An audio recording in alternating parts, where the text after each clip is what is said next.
मतदारांना आव्हान काय असेल, मेसेज काय असेल आणि अजून अंतिम यादी व्हायला किती काळ लागेल? भारत निवडणूक आयोगाने दिलेल्या प्रोग्रामप्रमाणे आपण आजपासून मतदार यादी पुनरीक्षणाचा कार्यक्रम सुरू केलेला आहे. आज ड्राफ्ट मतदार यादी प्रसिद्ध झालेली आहे. 20 तारखेपर्यंत आपल्याला यामध्ये नाव ॲड करणे, नाव वगळणे, नाव शिफ्ट करणे, नाव दुरुस्ती करणे याच्या संदर्भात अर्ज देता येणार आहेत आणि ती प्रक्रिया आपण आजपासून सुरू केलेली आहे. माझं सर्व मतदारांना विनम्र आव्हान असणार आहे की या कालावधीमध्ये आपण आपल्या BLOशी संपर्क करा.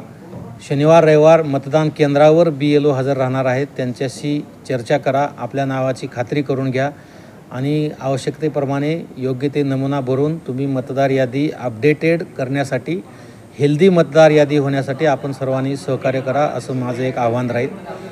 दुसरं, आपण प्री SSR कार्यक्रमामध्ये म्हणजे आजचा हा कार्यक्रम घोषित करण्या अगोदर आपण मतदान केंद्राचं रँडमायझेशन केलेलं आहे.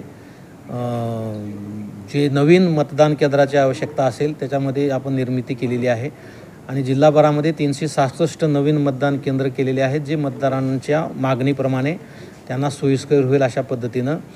काही 12 हाऊसिंग सोसायट्यामध्ये आपण नवीन मतदान केंद्र केलेले आहे. 19 स्लम एरियामध्ये नवीन मतदान केंद्राची निर्मिती झालेली आहे. पण मतदार केंद्र तयार झाले, आता मतदार यादी चांगली करण्याचा आमचा प्रयत्न असणार आहे. अनेक तक्रारी आमच्याकडे आलेल्या आहेत, ज्याच्यामध्ये दुबार नावं असल्याची शक्यता वर्तवलेली आहे, किंबहुना दुबार नावं आहेत अशा पद्धतीचीच तक्रार आहे. ते दुबार नावं आम्ही तपासणीचं काम सुरू केलेलं आहे.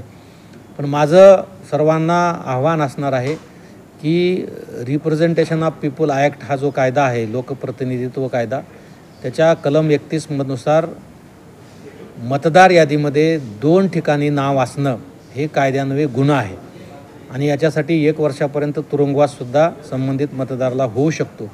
म्हणून माझं सर्व मतदारांना ज्यांचं 2 ठिकाणी नाव आहे अशा सर्व मतदारांना आव्हान आहे की त्यांनी या मतदार पुनरीक्षण कार्यक्रमामध्ये स्वतःहून वगळणीचा अर्ज द्यावा. ते ज्या ठिकाणी राहतात, ज्या ठिकाणी झोपतात, ज्या ठिकाणी खातात ते ठिकाण सोडून इतर सर्व ठिकाणचे नावं त्यांनी स्वतःहून वगळून घ्यावं. आम्ही जे तक्रारी आलेल्या आहेत त्याच्यासाठी कमिटी गठीत केलेली आहे, तपासणी सुरू आहे, इन्क्वायरी चालू आहे. आमच्या चौकशीत आढळलं तर रीतसर प्रक्रिया पार पाडून आम्ही ते नावं वगळणारच आहोत. पण वगळणीचा अर्ज पण दिला नाही, आमच्या याच्यामध्ये पण नाही राहिला आणि नंतर जर काही तक्रार आली आणि 2 ठिकाणी मतदाराचं, एकाच मतदाराचं 2 ठिकाणी नाव आहे असं जर सिद्ध झालं तर आम्ही त्यांच्यावर 100% गुन्हा दाखल करणार आहे. यामध्ये कुठेही हायगई केली जाणार नाही आहे.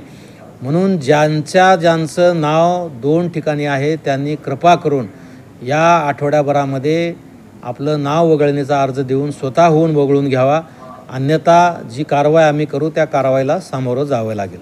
छत्रपती संभाजीनगर निवडणूक विभाग विधानसभेसाठी सज्ज झाला आहे?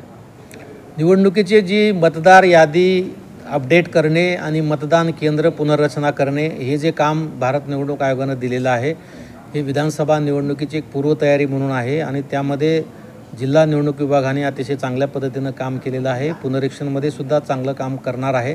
प्रत्येक पॉलिटिकल पार्टीच्या तक्रारीची, निवेदनाची, विनंतीची आम्ही दखल घेतो आहोत.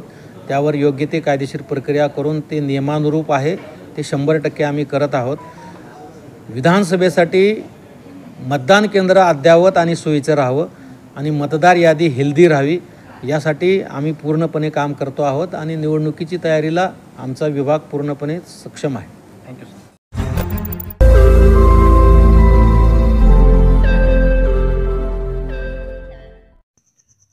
रोज नई खबरों को देखने के लिए हमारे औरंगाबाद समाचार चैनल को सब्सक्राइब कीजिए और नोटिफिकेशन पाने के लिए हमारे बेल आइकन को दबाइए ताकि हर खबर की नोटिफिकेशन आपको मिलती रहे.